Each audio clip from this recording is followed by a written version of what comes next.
Gaano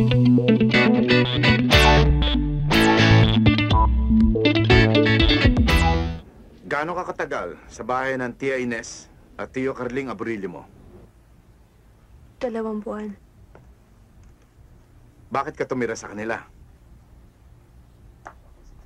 Nung namatay yung tatay namin, umalis kami ng kapatid ko sa bahay ng ate ko.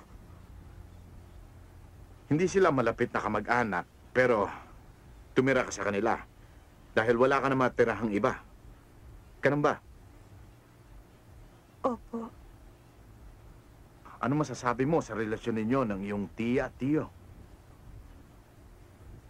Nung una po maganda. Pero nitong huli na, sinasaktan na po ako.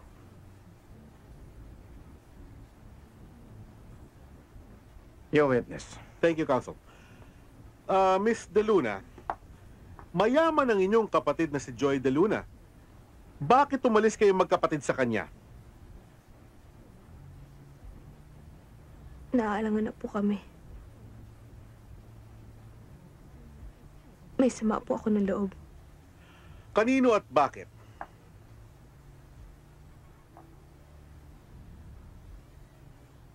Kay Kuya Dave. Kay Ate Joy. Kay Itay. Sa kanilang lahat.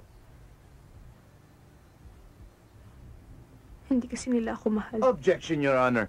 The line of questioning is personal and has nothing to do with the case. Your Honor, it was the defense counsel who focused on the personal in his line of questioning. What is good for the defense must be good for the prosecution. Objection overruled. Miss De Luna, pinilit ba kayong magkapatid na tumira sa mga tiyo at tiya mo o kusang loob kayong tumira sa kanila? Kusang loob po. Bakit mo sinabing hindi ka mahal ng iyong Ate Joy? Si Kuya Dave. Parang baliwala lang kami sa kanya. Si Itay. Hindi niya matanggap na anak niya ako.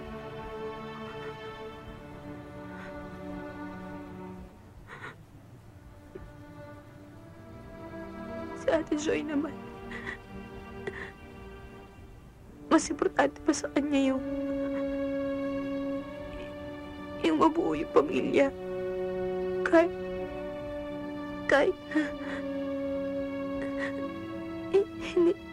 hindi pa namin tanggap yung isa't isa.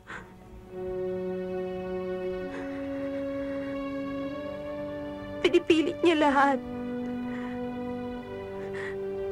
Sa tingin ko, nakukonsensya lang siya eh. Sa nangyari kay Inay.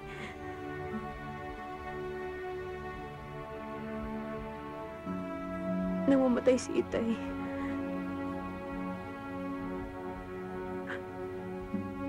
Pakiramdam ko, sinisisi niya kami. Sinisisi niya kami sa lahat ng kamalaasang dumarating sa buhay niya. Bakit nagkaganon? Sa makatuwid may galit ka sa kanila. Nagrebelde ka sa kanila, kaya kusang loob mong pinasok ang pagtutulak ng drugs kasama ng mga tiyo at tiya mo. Objection, Your Honor. Order! Quiet! Quiet in the court! Hindi ko kaya gawin kay Ate Joy yan. Oo, pambihira. Order!